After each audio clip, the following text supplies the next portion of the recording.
Bueno, esta clase se refiere a los mecanismos de defensa de la planta que están preformados o que se desarrollan o se forman a posteriori de la interacción del patógeno con la planta y que van a tener que ver con la respuesta final de la planta a la patología.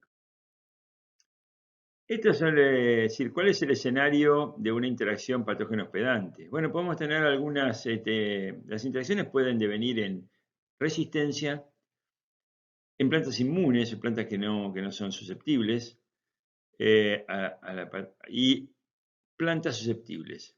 Entonces, hay tres tipos de respuestas. Plantas que no se enferman porque resisten a la enfermedad, la reconocen. Plantas que no interactúan a determinados niveles y plantas que se enferman.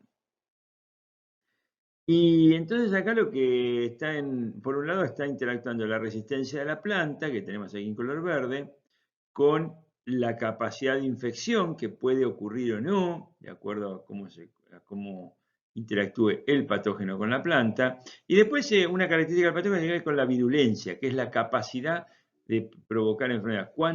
¿Qué tanta enfermedad produce el aislamiento? Y acá tenemos los estados, ¿no? Es decir, cuando un estado de resistencia, que es cuando la resistencia es mucho mayor, la resistencia de la planta, a lo que de alguna manera es la característica de virulencia del patógeno. Un estado de susceptibilidad en donde la virulencia del patógeno es más importante que la resistencia o los factores que tenga la planta para defenderse, o los mecanismos. Y después un estado de inmunidad que tiene que ver con una resistencia superlativa de la planta a la interacción con patógenos. Y aun cuando ante diversos tipos de diversos aislamientos del patógeno que difieren en su virulencia, no se van a enfermar. En realidad la resistencia entonces, ¿qué es? Es el resultado de qué tan eficientes son los mecanismos de defensa para mantener la planta sana. Y en ese sentido la planta tiene un complejo sistema de defensa. Esos mecanismos de defensa tenemos los que se manifiestan antes y después de la llegada del patógeno, y tenemos las barreras estructurales o químicas que existen en la planta. Y que, bueno, estas barreras estructurales o químicas hacen que se tornen particularmente importantes los centros de origen o de diversificación de las especies, porque allí están los materiales ancestrales que justamente pueden diferir, entre otras cosas, en características que tienen que ver con el grosor de la cutícula, disposición de estomas, cantidad de estomas en las hojas, que son todas cosas estructurales que van de alguna manera a impactar en la enfermedad o cómo el patógeno interactúa con esa planta. Entre los mecanismos de defensa lo dividimos en dos, en los estructurales, que son las barreras físicas que se imponen a los patógenos, y luego las bioquímicas, que son todas las reacciones químicas o todos los compuestos que de alguna manera generan condiciones adversas para el desarrollo del patógeno. Y tanto una como otras son constitutivas o pueden ser, hay procesos también inducidos por el ataque de patógenos. Así que hay algunos mecanismos que no se activan en la planta hasta que la planta interactúa con el patógeno. Otros, en cambio, ya están presentes en la planta y son específicos de ese cultivar. Entre los mecanismos de defensa estructurales, los que están formados antes de la llegada del patógeno son características propias de la planta, como es la cutícula, presencia de una cutícula gruesa, fina, la misma composición de la cutícula puede cambiar un poco. La presencia de tricomas, tenemos hojas con tricomas, hojas sin tricomas. Los tricomas tienen dos tipos de efecto. Por un lado, el tricoma genera un ambiente particular sobre la superficie de la hoja porque forma como una especie de canopeo, por decirlo de alguna manera, que puede tener un porcentaje de humedad superior a lo que es una hoja sin estomas. Y por otro lado, los estomas en muchas ocasiones, al ser densos, no permiten que la espora aterrice sobre la superficie de la hoja, y entonces, por más que germina, El tubo germinativo no alcanza a llegar a penetrar y de esa manera entonces la planta genera una defensa. Los estomas también, los estomas por su tamaño, por su disposición, si están en zonas deprimidas, por la densidad. Los estomas son una abertura natural por donde ingresan patógenos. También lo son las lenticelas, cuya presencia, densidad y número también afectan, digamos, impactan en cómo se va a formar la planta. Y por otro lado tenemos a las flores. Las flores también son una estructura de defensa ante los patógenos. Y vamos a ver que hay algunas patologías que, si bien impactan a un grupo de plantas, a plantas muy relacionadas, no las impactan solamente por una cuestión de morfología de la flor. En cuanto a los mecanismos de defensa estructurales que ocurren a posteriori o que se desatan por la llegada del patógeno, se encuentran estas, como son la capa de corcho, la formación de capas de corcho, formación de capas de abscisión, tilosis, que es la formación de tílides en los vasos, la síntesis de gomas, que es muy común en los frutales de Carlos y Pepita, y también hay un proceso que ocurre que es el recubrimiento de las hifas con un mucílago o una sustancia.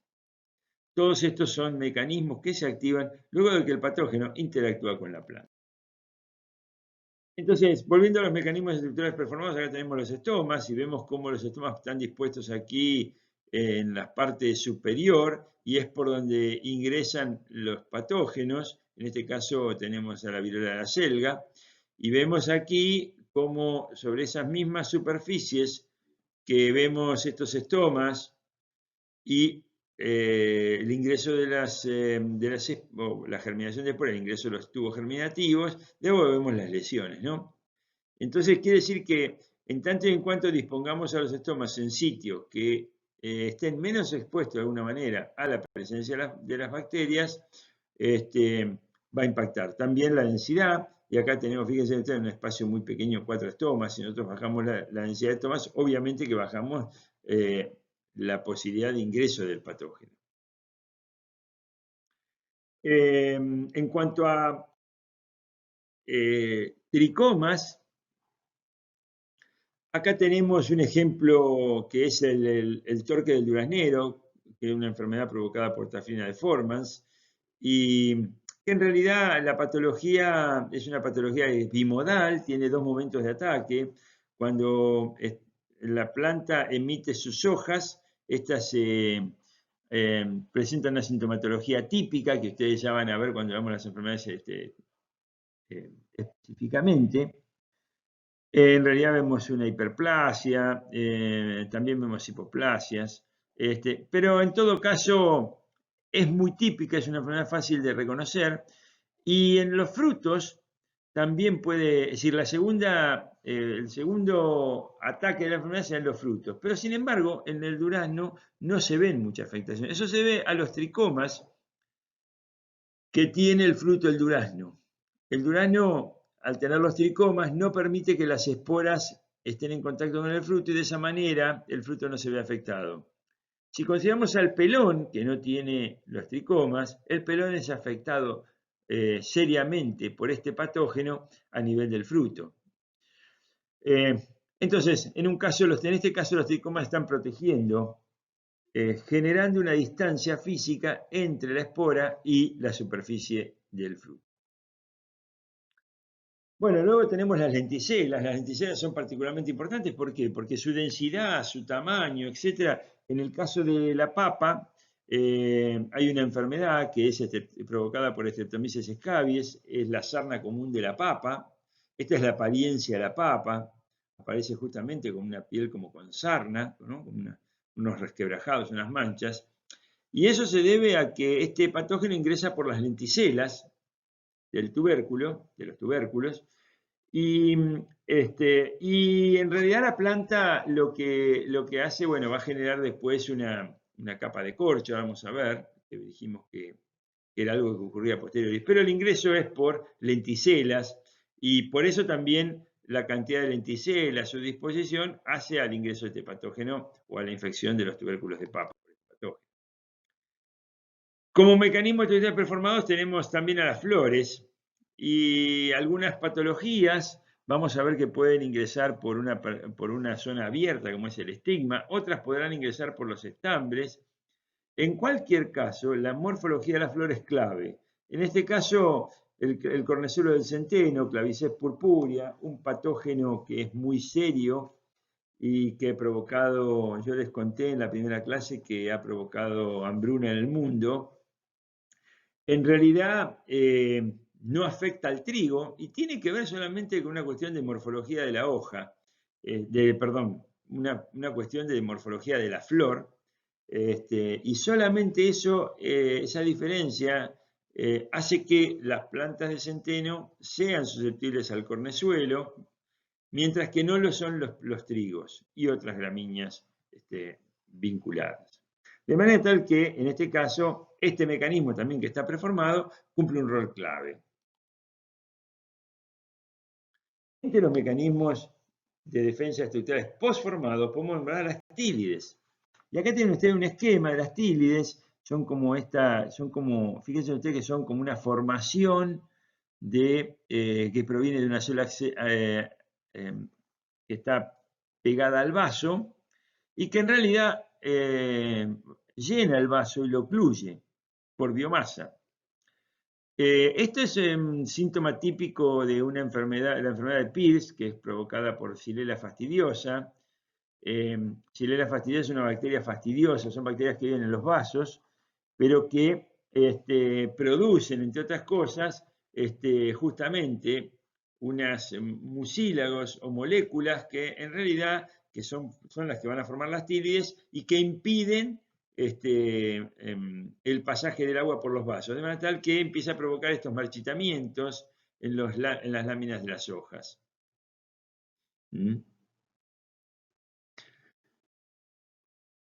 Otro mecanismo de defensa estructural postformado es la capa de corcho.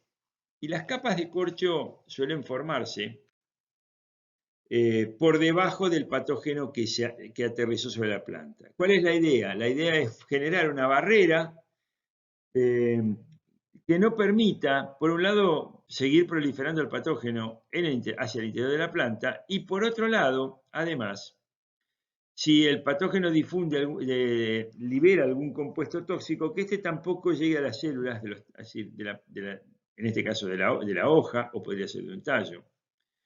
De esta manera, además, también se limita el patógeno a un sitio, se lo confina, y de esta manera se lo aísla del resto del tejido de la planta.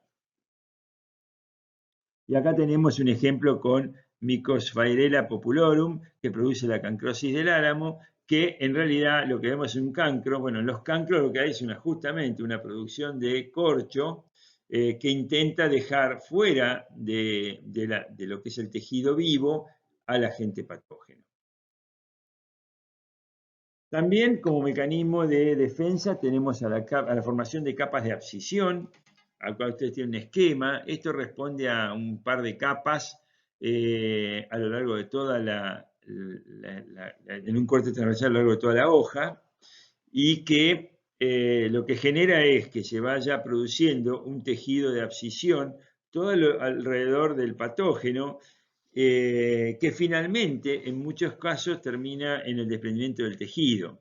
¿Cuál es la idea? La idea es similar a la del corcho, es que ese mecanismo permite limitar al patógeno a ese lugar y que no prolifere hacia el tejido sano.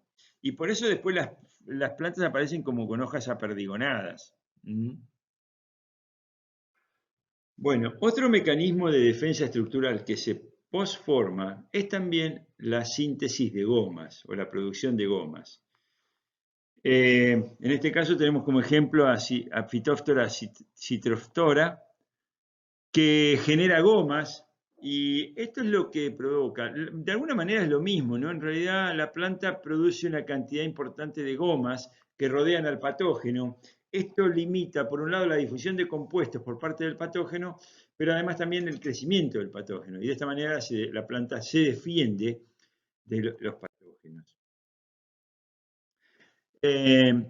Por último, como mecanismo estructural postformado, está también lo que ocurre con Phytophthora infestas en papa, y es que las hifas del hongo, en este caso es un pseudo-hongo, recordemos que pertenecen a los oomicetes Phytophthora, en realidad el micelio es recubierto por una capa de un compuesto, y esto impide el contacto del hongo con la célula de la planta. Recordemos que ese contacto es clave para que el hongo parasite a la planta y le saque nutrientes. De manera tal que es también otro mecanismo por el cual se defiende la planta y que se forma a posteriori de la interacción con el patógeno.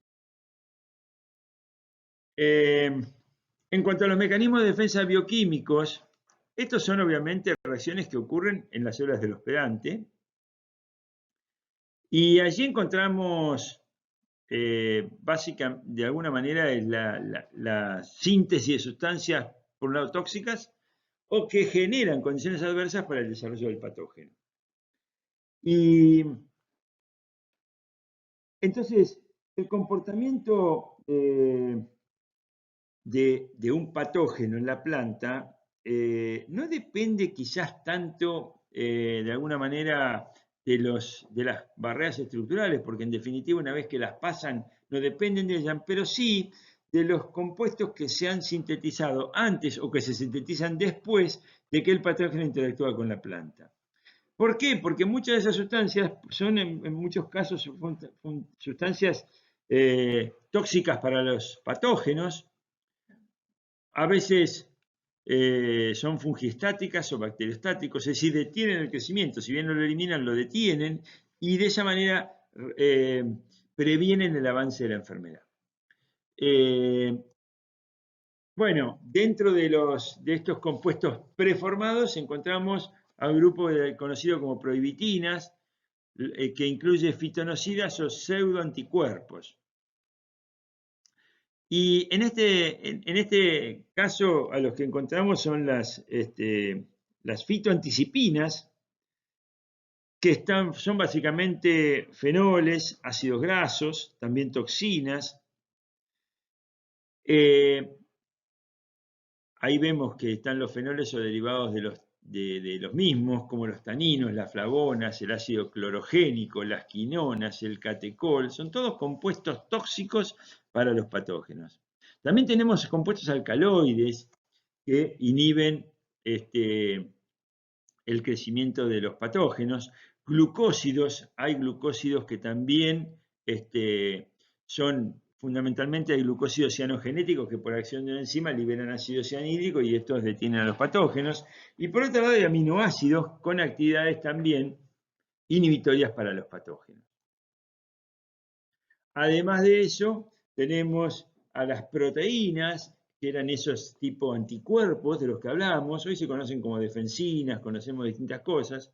Hay algunos hidratos de carbono que también son tóxicos para los patógenos. Y otro mecanismo preformado, que es bioquímico, es el pH interno del sistema. Si bien sabemos que la mayoría de las células tienen pH cercanos a la neutralidad, hay variaciones, y las variaciones hacen al desarrollo de los patógenos. En cuanto a los mecanismos de defensa preformados, podemos hablar de, en la papa, la producción de ácido clorogénico. El ácido clorogénico es oxidado a quinona, y las quinonas inhiben la actividad enzimática de procesos vitales.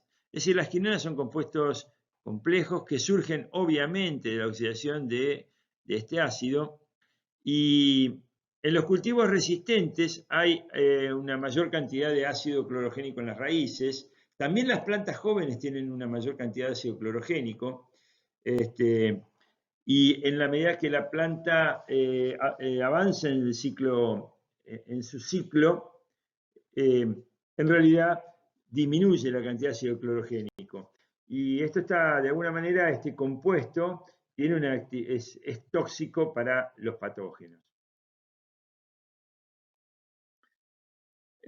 Acá tenemos otro ejemplo de una situación similar, también de un compuesto como el ácido protocatecólico y el catecol. Son todos compuestos vinculados a los fenoles. En el caso de la cebolla, una variedad 1 tenemos acá, que es resistente frente a coletotricoincitinina, produce el ácido protocatecólico y catecol, o por lo menos lo tienen en más alta concentración. Mientras que la variedad 2, que no es resistente, no tienen bajos niveles de estos dos componentes. Los alcaloides son claves. En las plantas se producen varios tipos de alcaloides. En general, hablamos de la solanina en la papa. La solanina es un alcaloide que en realidad en alta concentración detiene a Fusarium oxysporium, forma especial solani. Pero no es la única, tenemos también la tomatina en tomate, la avenacina en avena, y todos con actividad antifúngica, ¿no? También están las saponinas, que son compuestos vinculados a estos y que también son tóxicos para los hongos. Y algunos hongos que tienen una mayor capacidad infectiva, en realidad tienen la capacidad de sintetizar saponinasas, que son enzimas que desdoblan a las saponinas.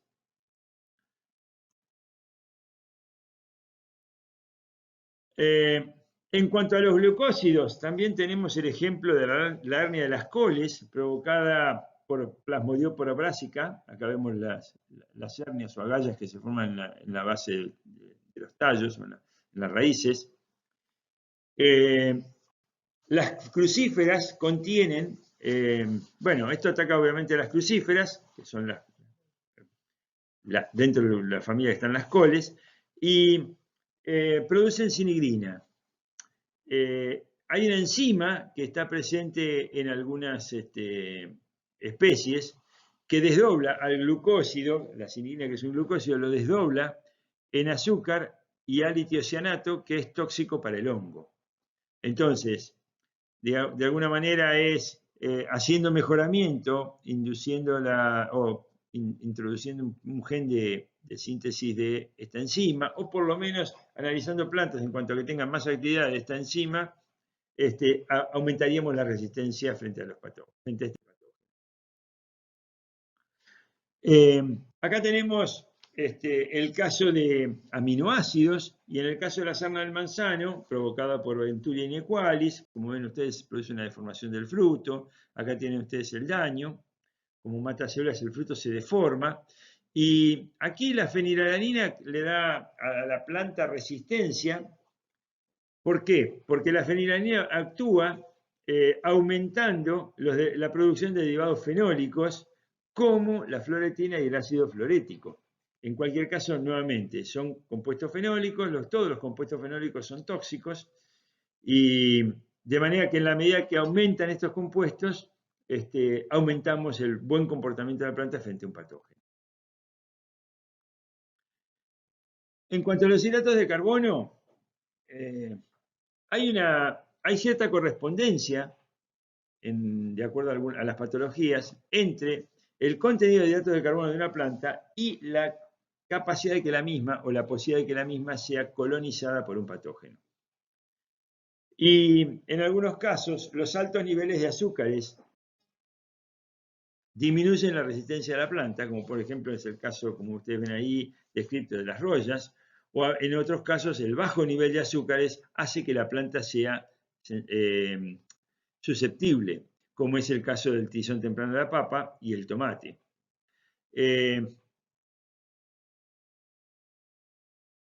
En cuanto al pH, bueno, el pH porque los organismos desarrollan en distintos pHs. Y cuando vemos, por ejemplo, los frutos que van cambiando de calor, eso obedece a que, debido a la evolución en el ciclo del fruto, va cambiando de pH porque aparecen distintos componentes, empiezan a por ejemplo, empiezan a haber más hidratos de carbono, como es en el fruto de tomate. Entonces el color que pasa de verde a rojo se debe a que no es que aparecen de golpe los pigmentos, es que los pigmentos, debido al cambio de pH, lo vemos distinto o impactan o, digamos, interactúan distinto con la luz. Y eso entonces tiene que ver con el pH. Obviamente que el pH además entonces también tiene que ver con la proliferación. En general, siempre los pH ácidos benefician el desarrollo de hongos, los pH alcalinos benefician el desarrollo de bacterias en general. Y bueno, ahora, entonces todos esos eran mecanismos preformados. ¿Por qué? Porque de alguna manera ya estaban ocurriendo en la planta. Ahora, hay mecanismos que se activan a posteriori de la interacción con el patógeno. Y uno de ellos es la presencia de fitoalexinas. Las fitoalexinas son compuestos antimicrobianos de tipo fenólico, de bajo peso molecular, que los sintetiza la planta habitualmente en niveles muy bajos y que como en respuesta a la presencia de un patógeno aumenta la síntesis de estos compuestos. Esto es hasta el punto que en algún caso se ha hecho mejoramiento buscando alta producción de fitoalexinas y llegaron a producirse materiales tóxicos para el humano. Pero bueno, estos compuestos son tóxicos para los patógenos. Se induce su síntesis por la interacción, como resultado de la interacción del patógeno y la planta, y fundamentalmente porque la enzima lo hacen a través de una enzima que es clave, que es la fenilalanina amonio-liasa, enzima clave para la síntesis de estos compuestos. ¿Qué hacen las fitoalexinas? Las fitoalexinas son compuestos fenólicos que en realidad provocan una alteración de la membrana de los microorganismos. En realidad tienden a peroxidar los lípidos de la membrana y de esta manera producen la muerte celular. Y las fitoalexinas tienen un efecto tóxico sobre los hongos, pero también sobre las bacterias y también sobre los nemátodos. Las fitoalexinas derivan de este ácido que está acá, que es el ácido shiquímico. Ahora yo les voy a mostrar un esquema de los compuestos o de las vías metabólicas. Las fitoalexinas están ampliamente distribuidas y vemos ahí que tenemos a la fasciolina, que en poroto controla la esclerotinia, la pisatina, que en arveja controla la monilinia, la isocumarina, que en zanahoria detiene a esclerotinia, el capsidiol, que que es característico del pimiento y que actúa ante varios patógenos que atacan al pimiento. Como ven ustedes, estos compuestos toman el nombre de la planta que las contiene, ¿no? No en el caso de la isocumarina, pero la fasciolina por el Phaseolus, pisatina por Pisum y capsidiol por Capsicum. Bueno, acá tenemos la vía de síntesis y vemos acá que está el ácido shiquímico que proviene de la glicólisis, del ciclo de las pentosas. No va a ser una gran descripción, pero acá fíjense en todos los compuestos que salen. Se producen el ácido cumárico, esto también es tóxico. La fenilalanina, que es a través de la fenilamonio-liasa, la PAL, que da como resultado final la lignina. Pero a partir del ácido cinámico se puede formar la cumarina, compuesto tóxico. También de la cumarina se generan flavonoides y taninos condensados. A través del ácido shiquímico se producen los alcaloides, el ácido hidroacético y taninos hidrolizables.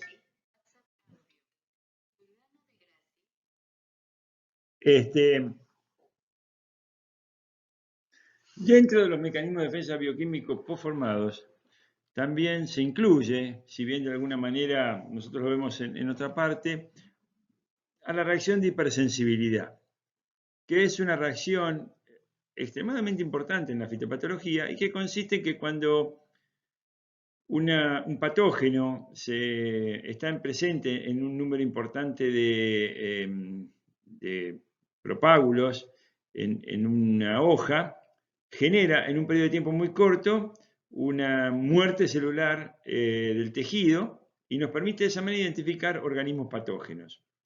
Esto ocurre como resultado de una serie de reacciones. Aquí está de alguna manera ejemplificado todas las cosas que pasan. En realidad esto dispara la muerte celular programada de una célula y lo que está haciendo el tejido es, de alguna manera, por decirlo, es suicidarse con el fin de, la célula que tiene, mata a esa célula que contiene el patógeno para aislar al mismo y que no, el patógeno no pase al tejido vivo. Bueno, ya lo vamos a ver en más detalle, pero también a esto se lo considera, por lo menos algunos de ustedes lo consideran como un mecanismo posformado. Bueno, y por último, también entre las cosas posformadas, están las proteínas PR, que son proteínas que aparecen en la planta como resultado de la interacción de la planta con los patógenos. Entre los que tenemos están, hay 19 familias distintas de proteínas, nosotros acá presentamos 8 o 9, las más relevantes, toman el nombre de PR por relacionadas con la patogénesis o con los patógenos, y tenemos a la PR1, a la PR2 que en realidad es una glucanasa, la PR3 es una endoquitinasa, la PR6 es una proteinasa, inhibidora de proteinasas, tenemos una peroxidasa, la PR9, una RNasa, la PR10, y vayamos a ver que todas estas enzimas en realidad le proveen de herramientas a la planta para defenderse de los patógenos. Las RNasas de los virus,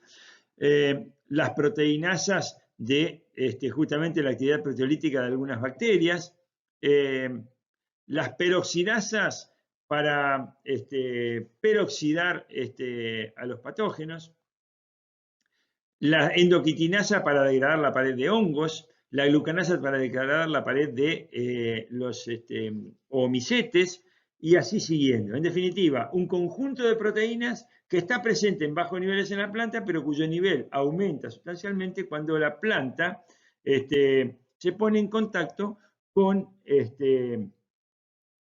el patógeno. Bueno, de esta manera hemos visto a todos los mecanismos que generan o hacen que la planta resista, tolere o sea susceptible. Cuando estos mecanismos no están, la planta se van a enfermar. Cuando los mecanismos actúan en determinado nivel, probablemente tengamos una planta tolerante, y en otros casos tenemos plantas resistentes. En cualquier caso, vamos a volver sobre esto cuando hablemos de resistencias a las plantas. Pero bueno, y algo importante, hay cosas que están preformadas, hay cosas que son posformadas. Vuelvo a lo mismo, estructurales algunas y otras bioquímicas. Bien, aquí terminamos.